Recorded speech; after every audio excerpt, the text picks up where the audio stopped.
My name is Harper Vance. I'm 28 years old, and exactly 15 years ago, the people who brought me into this world decided I was a liability they could no longer afford. 15 years ago, my own parents threw me out onto a rain-slicked porch like a bag of expired groceries. Last week, they showed up at the high-rise office of Morgan Sterling for the will reading of my Uncle Silas Vance, the man who didn't just take me in, but built me into the woman I am today.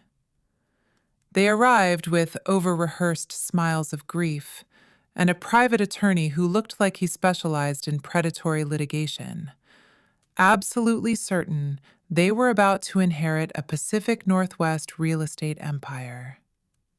But when attorney Morgan Sterling opened that heavy, cream-colored sealed envelope and began reading, the air in the room seemed to vanish. And when she reached Clause 7, my mother, the woman who once looked me in the eye and told me I was dead to her, shot to her feet. Her face went a ghostly shade of chalk white, her mouth hanging open in a silent scream of disbelief. Before I tell you how the walls of their entitled world crumbled, I need to take you back to the sweltering, humid summer of 2010.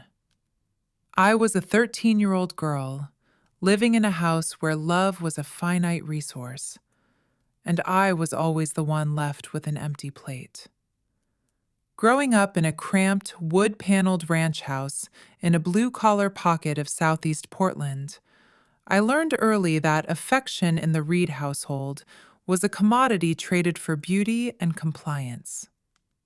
The 95-degree Fahrenheit heat of July always felt heavier in that house, trapped by the scent of stale cigarette smoke and my father's work boots. My father, Robert Reed, worked as an auto mechanic at a grease-stained shop downtown.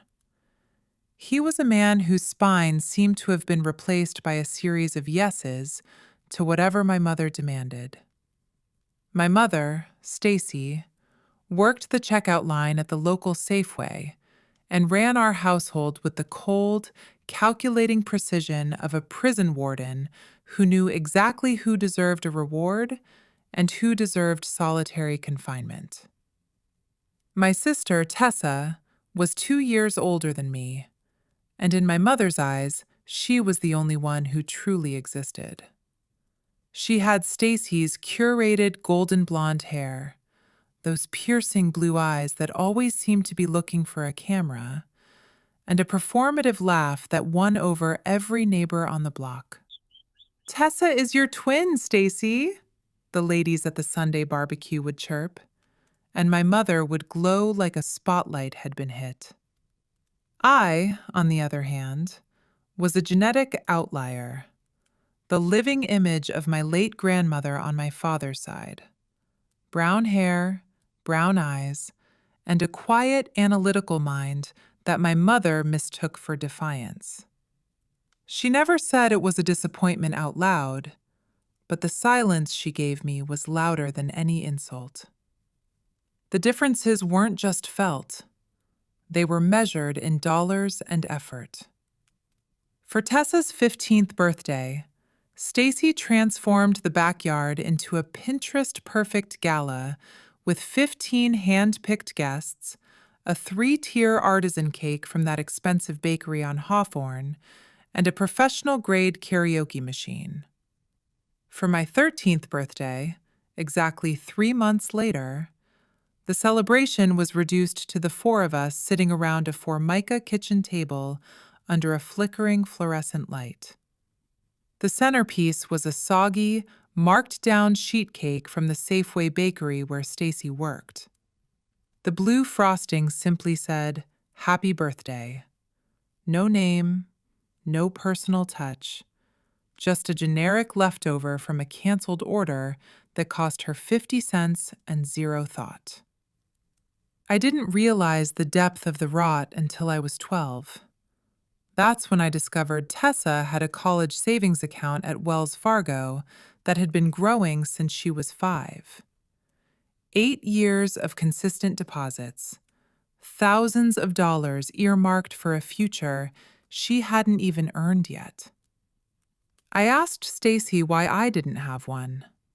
She looked at me with a flicker of genuine annoyance, as if my very existence was a budgeting error. "Tessa needs a safety net for the arts," she said, her voice flat and final.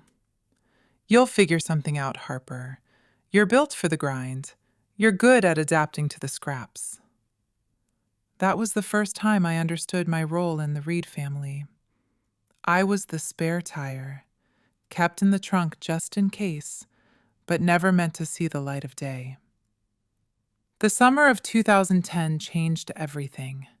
In April of that year, I secretly applied for the Oregon STEM Summer Academy at Oregon State University. It was a 6-week elite residential program for students who showed prodigious talent in multivariable calculus and applied physics. The scholarship was a golden ticket. It covered everything: tuition, room and board on the Corvallis campus, and research materials. Total value? $4,200. I didn't tell a soul. In that house, dreams were things Stacy crushed to make room for Tessa's hobbies. On May 15th, the acceptance letter arrived in a thick official envelope.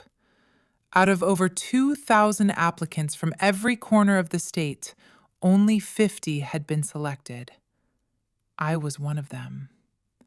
For exactly one afternoon, standing by the mailbox in the gravel driveway, I felt like I finally had a name. Then Tessa found out about a prestigious performing arts camp in Ojai, California. 3 weeks of theatrical workshops, 0 scholarships, and a price tag of $2,800 plus travel. That night at dinner, over a plate of overcooked meatloaf, Stacy announced the rational solution she'd worked out in her head. "Harper, you'll decline that science thing.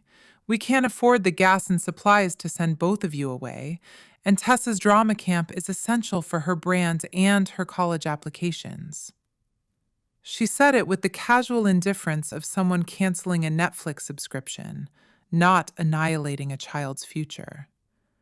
I stared at my plate, the cheap plastic fork trembling in my hand. The words came out sharp and jagged before I could stop them. No. The whole table went silent.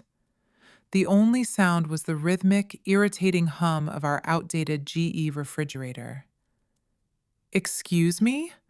Stacy's voice dropped into that lethal, low register she used on customers who tried to use expired coupons at her register. "This scholarship isn't your money to redistribute," I said, my voice shaking but anchored by a sudden, fierce clarity. "I earned this. This belongs to my brain, not your favorites list. It's mine." Stacy looked at me as if I had suddenly sprouted a second head and started speaking in tongues. "If you can't sacrifice your little ego for the good of this family," she said with a slow, venomous deliberation, "then you aren't part of this family." At 13, I thought it was just a dramatic flourish of her narcissism. I didn't realize she was issuing a legal decree. 3 days after that dinner, I came home from the Multnomah County Library to find my entire life packed into 2 heavy-duty black garbage bags sitting on the gray, peeling paint of the front porch. Stacy stood in the doorway, her arms crossed like a gatekeeper to a world I was no longer allowed to inhabit. She didn't look angry anymore. She looked relieved, like she'd finally checked a difficult chore off her to-do list. "I called Silas," she said. "He's on his way from Seattle. From this moment on, you're his tax deduction, not ours." I stood there on the porch, the humid Oregon air sticking to my skin. I was 13 years old, trying to process the fact that my mother had just evicted me from my own childhood. Behind Stacy, I could see Robert in the hallway. He was staring at his boots, refusing to meet my eyes, his cowardice a physical weight in the air. I looked up at the second-floor window. Tessa was watching from behind the sheer curtains of her room, the room that would soon probably be expanded into my space. When our eyes met, she didn't wave. She just stepped back into the shadows, a silent accomplice to my erasure. I waited on the porch from 6 o'clock in the evening until the streetlights flickered to life at 10 o'clock p.m. 4 hours of watching the neighbors' lives continue while mine stopped. Stacy had gone back inside after 5 minutes, locking the deadbolt with a click that echoed in the pit of my stomach. She didn't even leave the porch light on. Uncle Silas lived in Ballard, a neighborhood in Seattle 3 hours north. He drove like a man possessed through the darkness of I-5 to get to me. When his utilitarian gray Honda pulled into the driveway, I was a shivering heap sitting on those garbage bags, my knees pulled to my chest. He got out and didn't waste time with questions. He just walked up, his face a mask of controlled fury directed at the house behind me, and wrapped me in a hug so fierce it felt like he was stitching my broken pieces back together.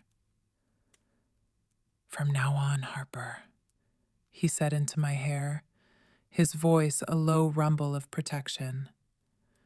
"You have a real home, and you have me." That night, as we drove north through the ink-black darkness toward Washington, I didn't know that Stacy had forced Robert to sign a formal document before Silas would even put my bags in his car. I didn't know the legal weight of the bridge they had just burned. I was just a terrified kid staring out the window at the blurred lights of the Pacific Northwest, wondering what kind of monster I must be for my own mother to throw me away. It would take 15 years for that shameful document to resurface. And when it did, in a glass-walled office overlooking the Seattle skyline, it would become the weapon that would finally break Stacy Reed for good. Uncle Silas's house in Seattle's Ballard neighborhood wasn't a sprawling mansion, but to a girl who had just been evicted from her own life, it felt like a cathedral of safety. It was a classic craftsman-style home, smelling of aged cedar and the salty mist of the Puget Sound. For the first time in my life, I had a room that wasn't a staging ground for my sister's ego. It was entirely mine. More importantly, I had someone who didn't look at me as a line item in a budget, but as a human being with a future. Uncle Silas had built Vance Global Holdings from the sweat of his own brow. He started with nothing but a single, dilapidated office building in the International District that he'd purchased after working grueling double shifts as a contractor for 6 long years.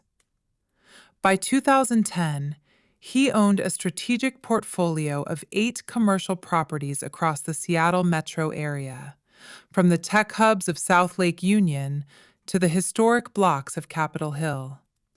He never married, never had children of his own. When I arrived on his doorstep with nothing but 2 black garbage bags and a shattered sense of self-worth, he didn't just take me in.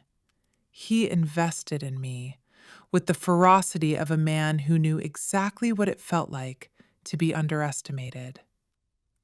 Over the next 4 years, I didn't just attend school, I weaponized my education. I poured myself into my studies as if every A+ was a shield against the memory of that dark porch. I graduated from Ballard High in 2014 as the class valedictorian, president of the elite math club, and a 4.0 unweighted GPA that felt like a silent screw you to everyone who thought I was just good at adapting to scraps. The University of Washington offered me admission with a prestigious partial scholarship to their Foster School of Business. By 2018, I had my bachelor's degree in finance, graduating summa cum laude with a 3.94 GPA that caught the eye of every recruiter in the Pacific Northwest. Uncle Silas didn't just give me a paycheck. He gave me a masterclass in the American dream. Starting my sophomore year, I worked as his shadow at Vance Global Holdings. I learned the business from the oil-stained pavement up, running data entry for lease analysis, handling prickly tenant relations in the middle of a Seattle rainstorm, and conducting property assessments that required an eye for every cracked foundation and leaky roof. In 2019, after 18 months of grinding 80-hour weeks at a Big Four-style accounting firm I'll call Mitchell and Partners, I earned my CPA certification, becoming one of the youngest professionals in the firm to do so. 1 year later, Uncle Silas sat me down in his office, the smell of roasted espresso and old blueprints filling the air, and offered me a position as controller. By 2021, I was the CFO of Vance Global. On my 26th birthday, I wasn't just his niece. I was managing a high-stakes portfolio of 12 commercial properties with a combined market value of $23.7 million. Silas sent me an email that day. I still have it saved in a folder labeled Family, the only thing in that folder. The subject line read, "To my daughter." The message was simple, etched with the kind of wisdom only a self-made man can possess. You don't need to prove anything to the ghosts of your past, Harper. You've already won. But you do need to prove to yourself that you are worthy of the space you occupy. You are. Happy birthday, Harper. In 15 years, the biological wreckage I left behind in Portland reached out exactly 3 times. Each time, it wasn't out of love, but out of a parasitic instinct for survival. The first was in 2012. Stacy called Uncle Silas's personal cell, not mine, to demand a loan of $5,000. Robert had lost his job at the auto shop, his lack of ambition finally catching up to him. Times were hard, she'd whined, and surely Silas could help his own brother. Silas declined with a cold, bureaucratic finality. He told me about the call afterward, his jaw so tight I thought his teeth might crack. "They haven't asked about your grades once, Harper," he said, his voice thick with disgust. "Not how you're sleeping, not if you're okay. They don't want a daughter. They want an ATM."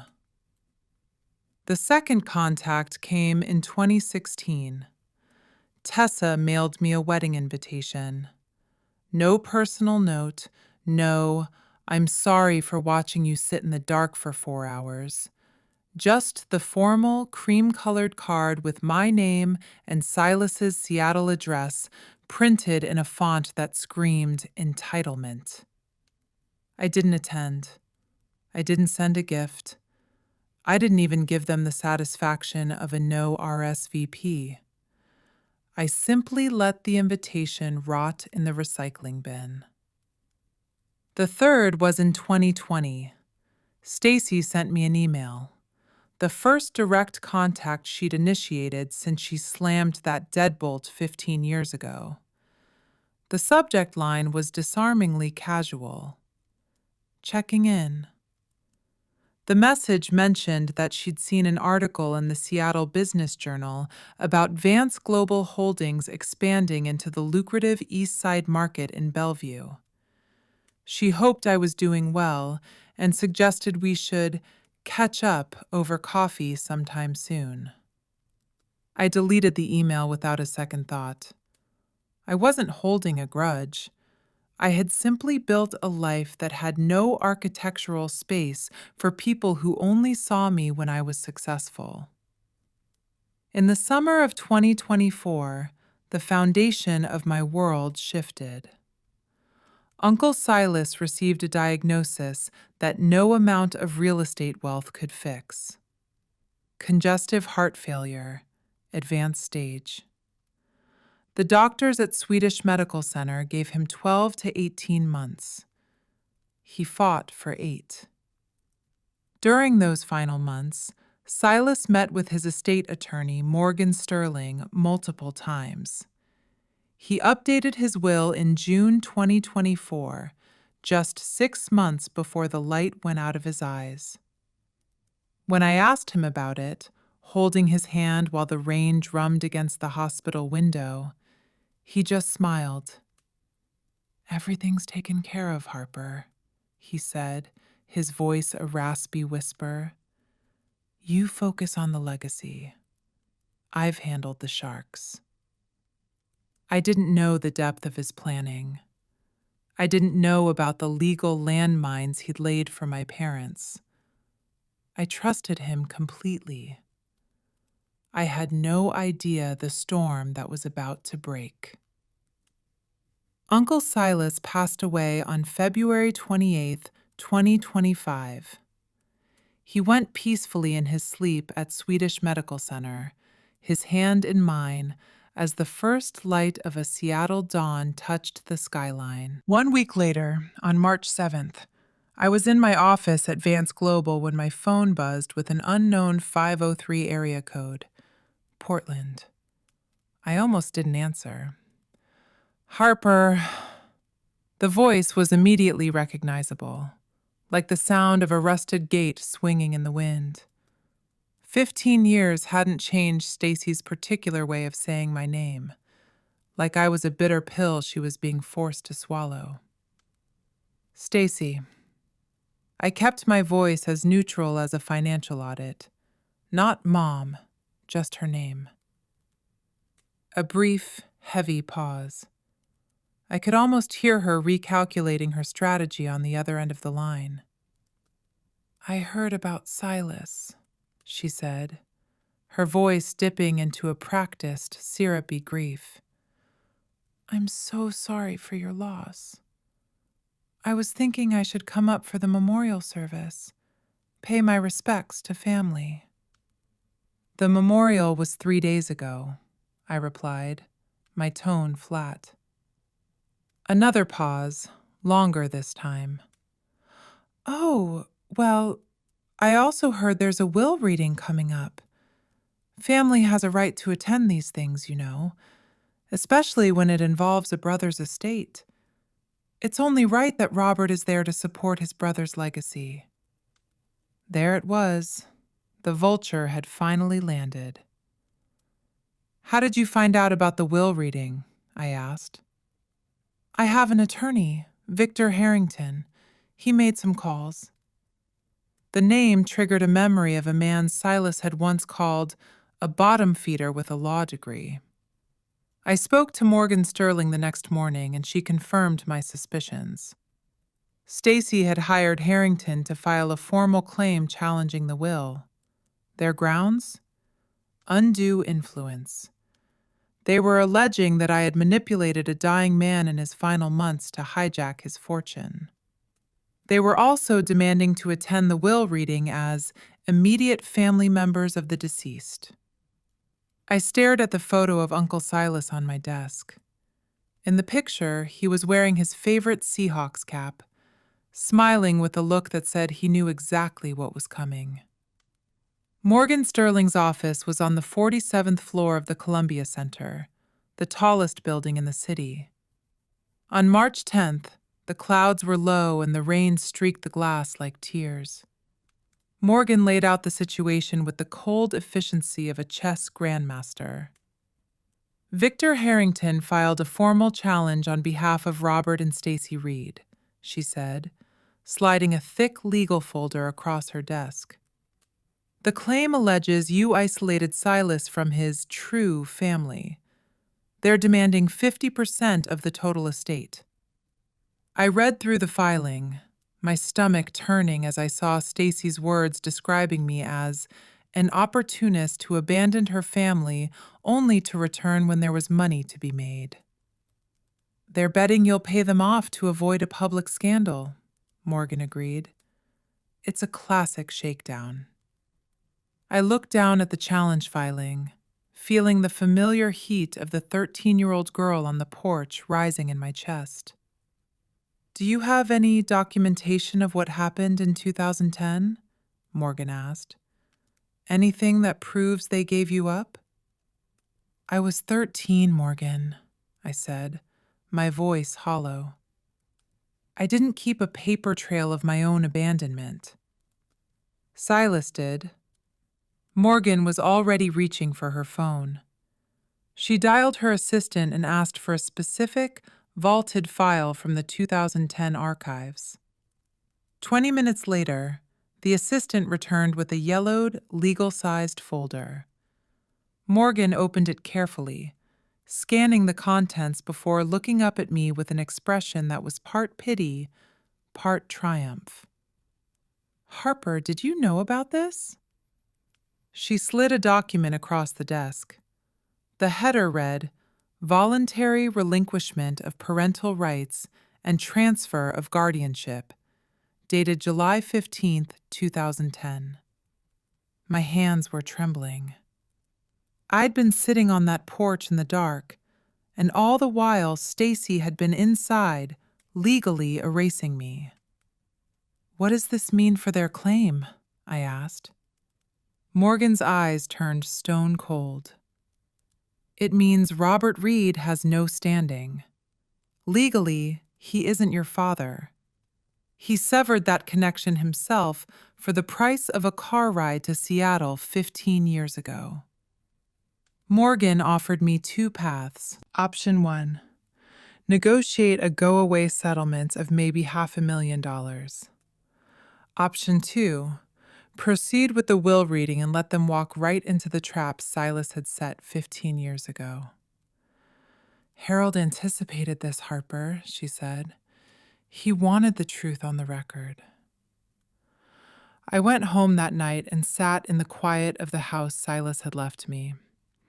I looked at the photos of my high school graduation, my CPA ceremony, my first day as CFO. In every single one, Silas was there, beaming. In none of them were Robert or Stacy.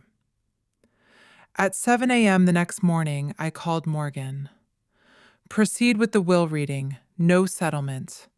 If they want to be present for the end of this story, let them see exactly what they've earned. The will reading was scheduled for Friday, March 14th, 2025, at 2 p.m. in the executive boardroom of Sterling and Associates on the 47th floor of the Columbia Center. I had exactly 5 days to prepare for the collision between my self-made present and my discarded past. My best friend, Elena Torres, who had joined Vance Global Holdings as our HR director 3 years prior, became my strategic anchor. She was the only person besides Morgan Sterling who knew the unfiltered, jagged truth of my childhood in Portland. 47 emails, Harper, Elena said on Wednesday evening, her eyes fixed on her MacBook Pro as we sat in my office.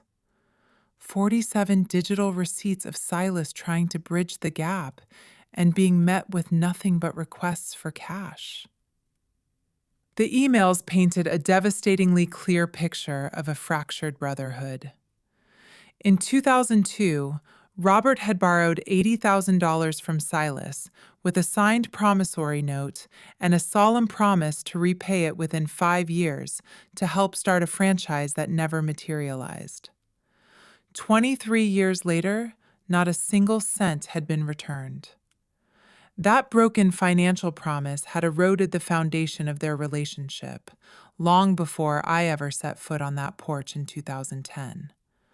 My arrival hadn't caused the estrangement. It had simply been the final evidence Silas needed to see his brother's true character. Elena also pulled the audited financial reports from my 3 years as CFO. Under my leadership, the Vance Global portfolio had surged from $17.7 million to $23.7 million, a 34% increase in asset value during one of the most volatile real estate markets in Seattle's history. Our occupancy rates averaged a staggering 96%, and our tenant satisfaction scores were the highest in the firm's 30-year record. I wasn't just an heir. I was the architect of the company's modern era. On Thursday evening, I met with Dr. Lauren Hayes, the therapist I'd been seeing since my early 20s, to untangle the knots Stacy had tied in my psyche. "Remember why you're doing this, Harper," she said, her voice a calm contrast to the storm brewing in my chest. "You're not seeking a bloodbath. You're seeking a conclusion. There is a profound difference between revenge and the enforcement of boundaries." "What if I feel a sense of triumph when they realize they've lost?" I asked. Dr. Hayes smiled gently. "That's called justice. Feeling validated when the truth is finally read into the record isn't cruelty. It's the closing of a wound."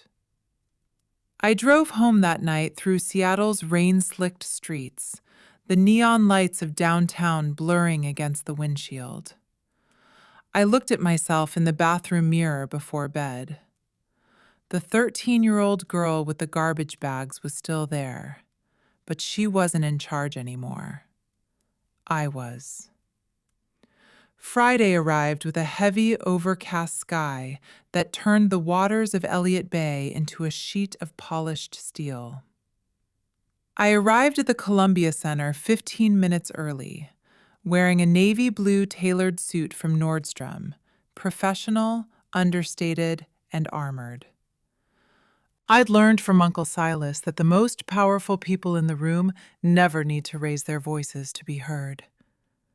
The conference room was a masterpiece of glass and mahogany, offering a panoramic view of the Olympic Mountains that were currently hidden behind a veil of Pacific Northwest mist. When I entered, 14 people were already seated. Morgan Sterling sat at the head of the table, with 2 junior associates flanking her like legal sentries. Thomas Graham, the senior auditor from the accounting firm who had handled Silas's accounts for a decade, occupied a seat near the window, his calculator and spreadsheets ready. Representatives from 3 charitable organizations for which Silas had been a quiet, consistent benefactor filled several chairs: Seattle Children's Hospital, Habitat for Humanity Northwest, and the Olympic National Park Foundation. 5 senior staff members from Vance Global Holdings sat together near the door, men and women who had watched me grow from a nervous intern into a decisive executive. Morgan caught my eye and nodded toward a seat at the center of the table, directly across from the hot seat where the challengers would sit. Through the glass wall of the lobby, I saw the elevator doors slide open at 2:03 p.m. Stacy Reed stepped out first, walking as if she were entering a red carpet event rather than a legal proceeding.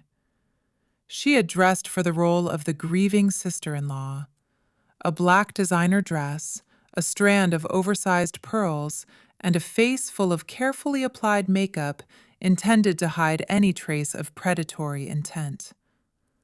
Behind her came Robert, shuffling in a gray suit that hung off his frame, looking like a man who had spent his life being told where to stand. Tessa followed in a pastel pink dress, an absurd, tone-deaf choice for a will reading, as if she thought she was at a spring brunch. Their attorney, Victor Harrington, brought up the rear. He was tall, silver-haired, and carried a leather Mont Blanc briefcase that probably cost more than Robert's entire tool set.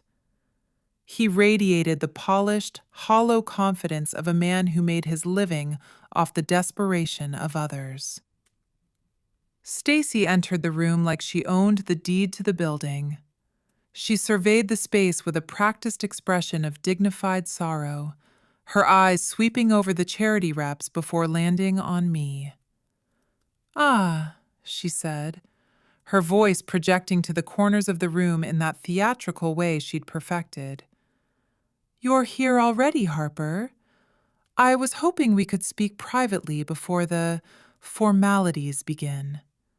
Family matters should stay within the family, don't you think?" I didn't stand. I didn't even flinch. "Stacy," I said, using her name like a cold splash of water. The single word made her pause mid-stride, the mom mask slipping for a fraction of a second. "The proceedings begin in 2 minutes. I'm sure whatever you have to say can be addressed on the record." Morgan Sterling rose from her seat, her presence commanding the room. "Mrs. Reed, Mr. Reed, Ms. Reed, Mr. Harrington, please take the seats arranged along the wall. The main table is reserved for named beneficiaries and estate executors." Stacy's jaw tightened visibly. She had expected a seat at the head of the table, a position of perceived power. Instead, she was being relegated to the margins of the room. She didn't go quietly. She detoured past the representative from Seattle Children's Hospital, Dr. Patricia Wells, leaning in with a saccharine smile. "I'm Stacy Reed," she said, loud enough for the entire room to hear. "Silas's sister-in-law. We were so incredibly close for many years before certain influences created this tragic estrangement." She glanced meaningfully at me. Dr. Wells nodded politely but said nothing, her expression unreadable. Tessa, settling into a chair against the wall, added her own performative grievance.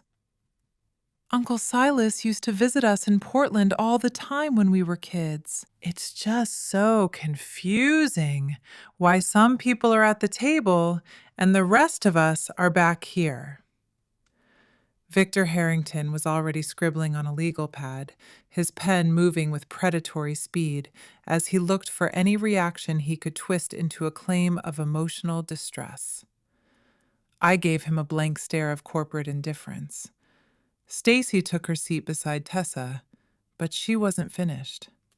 As Morgan organized the 47-page document at the head of the table, Stacy's voice cut through the silence once more. "A child who has been distanced from her parents usually has a very good reason for it. I just wish Silas had possessed the clarity to see through the manipulation before the end. A mother always knows her own child's heart." The words hung in the air like toxic exhaust. Several people in the room shifted uncomfortably, and Thomas Graham, the auditor, looked at Stacy with blatant disbelief. I looked at her, really looked at her, for the first time in 15 years. She hadn't changed. She was still the same woman who could pack a child's life into garbage bags and then convince herself she was the victim. Morgan Sterling cleared her throat, the sound sharp as a gavel. "It is 2:10 p.m. We will begin." Morgan Sterling broke the heavy wax seal on the oversized legal envelope with the practiced, surgical precision of a woman who had performed this ritual hundreds of times for the city's elite. The sound of the paper tearing was the only noise in the boardroom, echoing against the floor-to-ceiling glass that looked out over the gray expanse of the Puget Sound. "This is the last will and testament of Silas Raymond Vance," she began, her voice carrying the formal, resonant weight of a final decree. "Born July 4th, 1953, deceased February 28th, 2025. This document was executed on June 18th, 2024, and represents the final expression of Mr. Vance's wishes regarding the disposition of his estate. Stacy Reed leaned forward so abruptly that her pearl necklace clicked against the mahogany table. Her eyes were dilated, fixed on the stack of paper like a predator tracking movement in the brush. Morgan continued reading the preliminary sections with a rhythmic, detached pace. Article 1 confirmed Silas's identity and residence in the Ballard district of Seattle. Article 2 declared him to be of sound mind. Morgan noted with a sharp glance toward Victor Harrington that a comprehensive psychiatric evaluation had been conducted by Dr. Stephen Park on June 10, 2024, exactly 8 days before the will was signed. The evaluation confirmed Mr. Vance possessed full testamentary capacity and was under no undue influence at the time of execution. I caught Stacy exchanging a sharp, panicked glance with Harrington. They'd been banking their entire legal strategy on challenging Silas's mental state, hoping to paint him as a confused old man manipulated by a greedy niece. This preemptive medical documentation was a tactical landmine that had just decimated their opening move. Article 3 revoked all prior wills and codicils. Then Morgan turned to Article 4, the inventory of assets. The atmosphere in the room grew thick, the kind of heavy silence that precedes a lightning strike. At the time of death, Mr. Vance's estate included the following: 12 prime commercial properties located throughout King County and Snohomish County, including 2 high-yield medical plazas in Bellevue, with a combined assessed value of $18.2 million. Investment accounts containing diversified equity holdings and high-grade municipal bonds valued at approximately $4.1 million. Cash and liquid assets totaling $1.4 million. I heard Tessa whisper a sharp, audible, "Jesus," to Stacy. "That's almost $24 million, she hissed. Stacy nodded, her eyes narrowing as she mentally divided the spoils of a man she hadn't bothered to visit in a decade.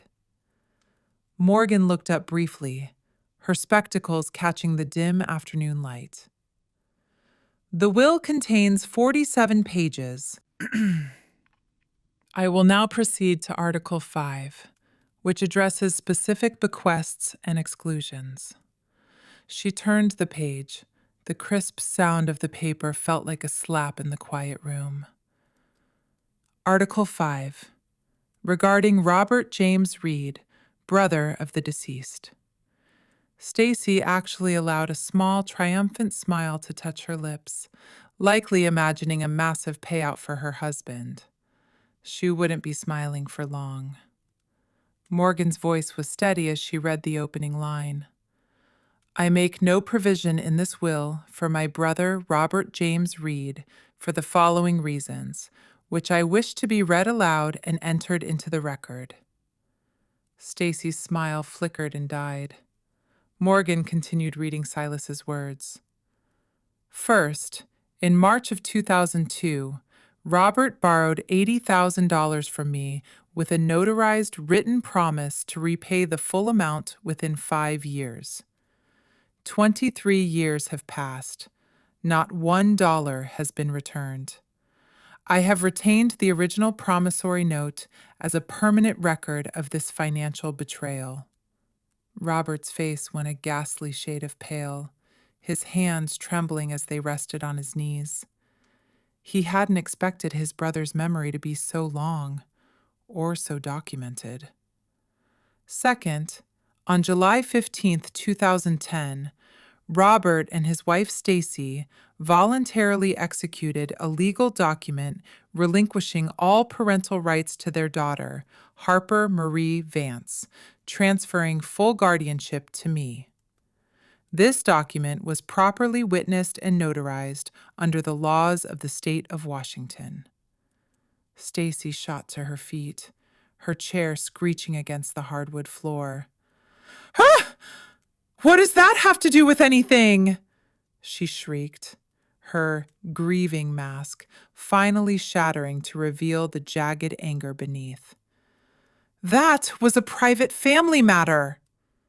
Morgan paused, looked at Stacy over her glasses with the icy patience of a judge, and continued reading without acknowledging the outburst.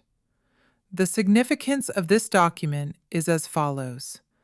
By legally terminating their parental relationship with Harper, Robert and Stacy severed any claim they might have had to inherit from me through her. Harper is my legal heir. Robert is not her legal father.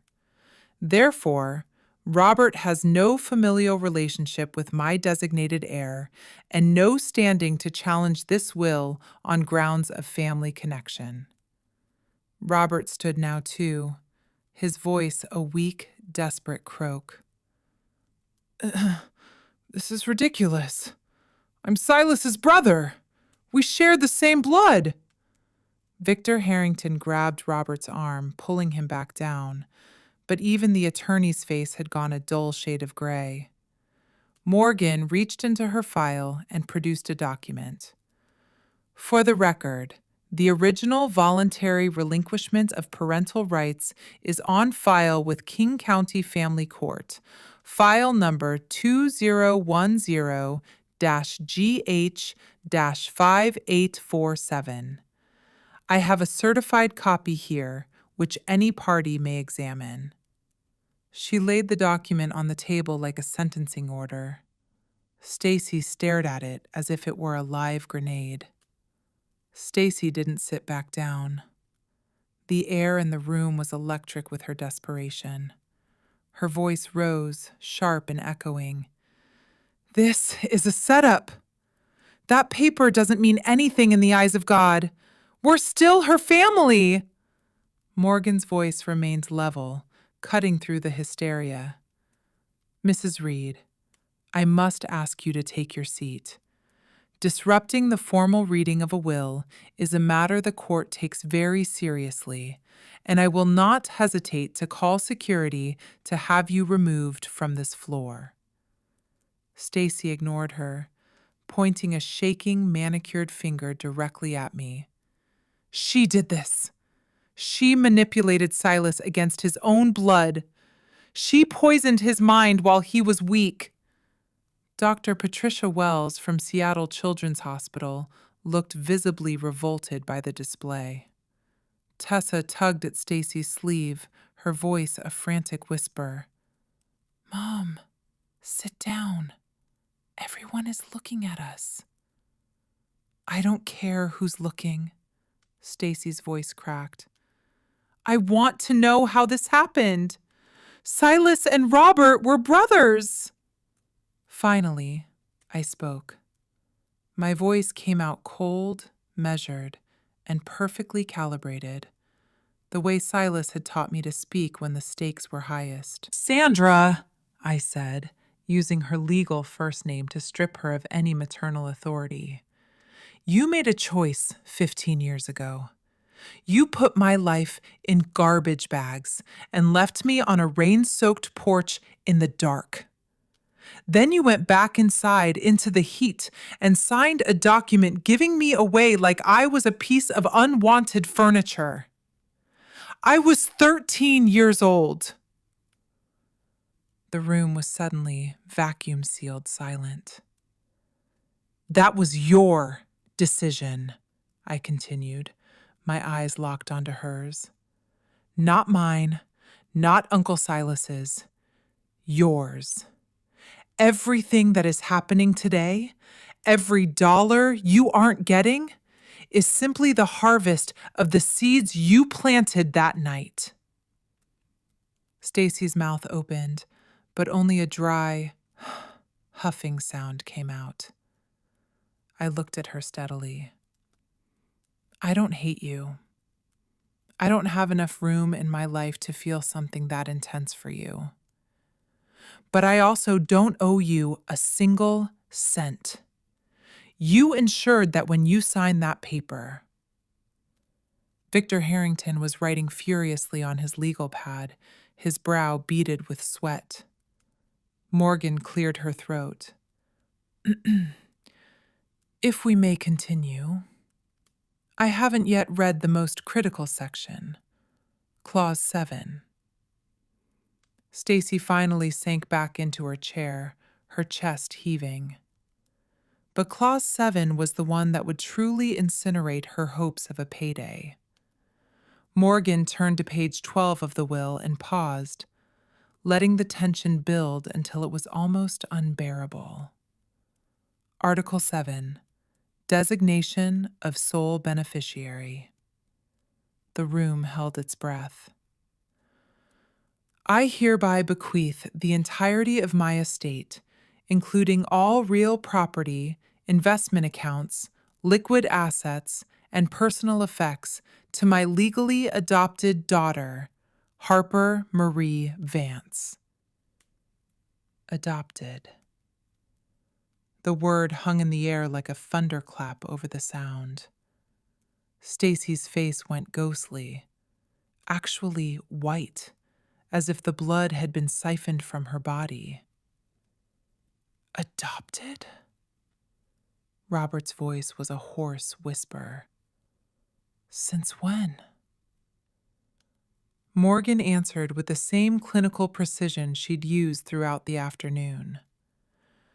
Mr. Silas Vance formally adopted Harper Marie Vance on September 12, 2012, when she was 15 years old. The adoption was finalized in King County Family Court, file number 2012-AD-3291. As Mr. and Mrs. Robert Reed had already legally relinquished their parental rights in 2010, no additional consent was required by the court. Tessa stared at me, her eyes wide with a mix of shock and a sudden sharp realization of what she'd lost. So, you're not even related to us anymore? I met her eyes. Not legally. Not since your parents decided I wasn't worth the cost of a scholarship. Morgan continued reading Silas's final message. Harper is not merely a beneficiary. She is my daughter in every way that matters, legally, practically, and emotionally. She has worked alongside me for years, proven her brilliance and her integrity, and I trust her completely to lead this company into the next generation. There is no one more deserving of this inheritance, and no one I have ever loved more. My vision blurred, and I felt a single tear track down my cheek. Silas had never told me the exact wording of this clause. He'd kept it a secret, waiting for this moment, knowing that even in death, he would be the one to stand between me and the people who tried to break me. Stacy was shaking her head slowly, as if trying to reject the reality unfolding around her. This can't be legal, she whispered. Victor, tell them this is a scam. Tell them it's not legal. Victor Harrington didn't answer. He was staring at his legal pad, his pen motionless. He was a shark, and he knew when there was no more blood left in the water. Morgan reached into her folder and withdrew a small, cream-colored envelope. There is one more item, she said. Mr. Vance left a personal letter for Harper, with instructions that I read a portion aloud during this proceeding if Harper consents. I nodded, unable to find my voice. Morgan opened the envelope with reverence and unfolded a single handwritten page. Silas's familiar, bold script filled the paper, the same handwriting that had signed my graduation cards and my CFO contract. Harper, Morgan began to read, her voice softening for the first time. If this letter is being read aloud, it means my brother and his wife showed up exactly as I expected, looking for a harvest they never sowed. I'm sorry you have to face them, but I know you are forged from stronger steel than they are. You came to me as a wounded child, discarded by people who should have protected you. But you didn't let that define you. You transformed your pain into ambition, your loneliness into independence, and your rejection into a legacy. A soft, choking sound escaped Stacy's throat. I didn't save you, Harper, Morgan read on. You saved yourself. I just gave you the ground to stand on. Everything you've achieved, your degree, your career, your character, you earned it. I'm leaving you my estate not because you need it, but because you are the only person worthy of it. Don't let them make you feel guilty for outgrowing them. You owe them nothing. You owe yourself everything. I love you, Harper. Forever. Your father, Silas. Stacy made one last pathetic play. She stood again, but this time the venom was gone, replaced by a forced, trembling sweetness that made my skin crawl. Harper, sweetheart, I know things were hard when you were young. I made mistakes. I'm a mother and I was overwhelmed. But we're still blood. We can move past this. Can't we at least talk about dividing the estate fairly, for the sake of family? I wiped my eyes and looked at her with a clarity that felt like a superpower. You gave up the right to call me sweetheart 15 years ago on a 4-hour wait in the dark. This isn't a negotiation, Sandra. It's a funeral. For your expectations. The heavy mahogany doors of Sterling and Associates closed behind the Reed family with a soft, final click that seemed to echo through the entire 47th floor of the Columbia Center. The silence that followed was thick with the gravity of what had just transpired. A multi-million-dollar shakedown dismantled by the meticulous planning of a dead man. Stacy Reed had entered that room like a queen reclaiming a throne. She left it looking like a ghost haunting her own failures. Robert followed her, his shoulders slumped as if the weight of 23 years of unpaid debts had finally crushed his spine. Tessa didn't look back. She walked toward the elevator with the stiff, mechanical gait of someone who had just realized her safety net had been incinerated. 1 week after the will reading, Attorney Morgan Sterling did something that would ripple through the elite legal circles of the Pacific Northwest. She filed a formal, comprehensive complaint with the Washington State Bar Association. The subject?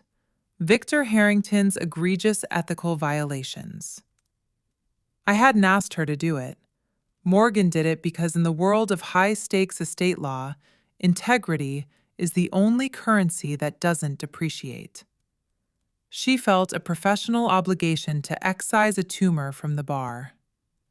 The complaint outlined 3 distinct violations that made Harrington's career look like a house of cards in a Seattle gale. First, conflict of interest. Harrington had previously represented Silas Vance and gained confidential, privileged information about his estate planning. Information he tried to weaponize against the very estate he once protected. Second, failure to disclose. He never told Stacy or Robert about his prior relationship with Silas, a move that Morgan categorized as predatory malpractice. Third, misrepresentation. Harrington had led his clients to believe they had a slam dunk case when he knew, or should have known, that the 2010 relinquishment of parental rights made their standing legally non-existent. 2 months after the filing, in late May 2025, the Bar Association issued a ruling that sent shockwaves through the firms on 4th Avenue. Victor Harrington's license to practice law was suspended for 6 months. He was slapped with a $15,000 fine and mandated to complete intensive ethics retraining. But the real damage was reputational. Within weeks of the announcement, 3 of Harrington's largest corporate clients, firms that didn't want their brand associated with a suspended shakedown lawyer, quietly transferred their portfolios to other firms. I heard through the legal grapevine at the Rainier Club that his firm's revenue plummeted by nearly $250,000 that year. Elena Torres asked me once if I felt a sense of schadenfreude, joy in his downfall. I didn't move a finger against him, Elena, I told her as we reviewed the Q3 projections for Vance Global. He built his own prison. I just provided the light for everyone to see the bars. That was the truth. In the American meritocracy Silas believed in, consequences are the only thing you truly earn. Harrington had bet on intimidation over merit, and he lost. 3 weeks after the will reading, a notification popped up on my encrypted work laptop. An email from Stacy Reed 1969@gmail.com. The subject line was manipulative in its simplicity. Please read. The message was a masterclass in narcissistic redirection. Stacy had never been good at written communication. She preferred the theater of a phone call where she could interrupt and gaslight in real time. Harper, the email began. I know you probably won't read this, but I need to say some things. I've been thinking about what happened in Seattle. I was angry, and I said things I shouldn't have. But I want you to know that I understand now that I made mistakes when you were young. I was overwhelmed. Your father and I were struggling to keep the lights on in Portland. Things got away from us. I'm not asking for money. I'm asking for a chance to make things right. We're still family, Harper. Blood doesn't just evaporate because of some legal paperwork. I'm your mother. Nothing can change that divine bond. Can we talk? I think if we just sat down at a Starbucks, we could work through this. I love you. I always have. Mom. I read the email 3 times, my face illuminated by the blue light of the screen in my quiet Ballard home. Then I called Dr. Lauren Hayes and read it to her. What do you notice, Harper? She asked. I looked at the text through the analytical lens Silas had gifted me. She acknowledges mistakes, but refuses to name them, I said. She blames circumstances and financial struggles to avoid personal accountability. She says she's not asking for money, but the entire subtext is about working through a dechuk worth $24 million. And she still calls herself Mom, even though she signed away that title for a 3-hour drive 15 years ago. What do you want to do? Dr. Hayes asked. I took 2 days to respond. My reply was 4 sentences long, a digital restraining order wrapped in professional courtesy. Sandra, I've read your email. I forgave you a long time ago, not for your benefit, but so I wouldn't have to carry your weight anymore. However, I have no desire for a relationship with you. Please do not contact me, my office, or my legal counsel again. This is my final communication. She didn't reply. The silence that followed was the most peaceful sound I had ever heard. 2 months later, an actual physical letter arrived at my Seattle address. It was handwritten on plain lined paper, stuffed into a slightly wrinkled envelope with a Portland postmark. The return address listed T. Warren. Tessa had taken her ex-husband's name after a brief failed marriage. I opened it reluctantly, expecting another script for a handout. What I found was the first piece of honesty I had ever received from the Reed bloodline. Harper, the letter read, I'm not writing this to ask for a cent. I don't want your forgiveness, and I don't expect it. I just need to say something I should have said in 2010. The night Mom and Dad kicked you out, I was watching from my bedroom window. I saw you sitting on that porch with those black garbage bags. I watched you for 4 hours. I saw you alone in the dark, shivering, and I never came down. I was 15. I could have brought you a blanket. I could have brought you water. I could have at least sat with you so you weren't alone. Instead, I just watched from the shadows like a coward, afraid that if I helped you, I'd be next.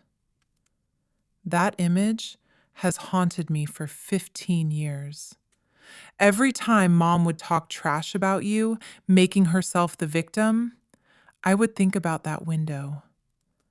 I failed you when you needed a sister most. You deserved better.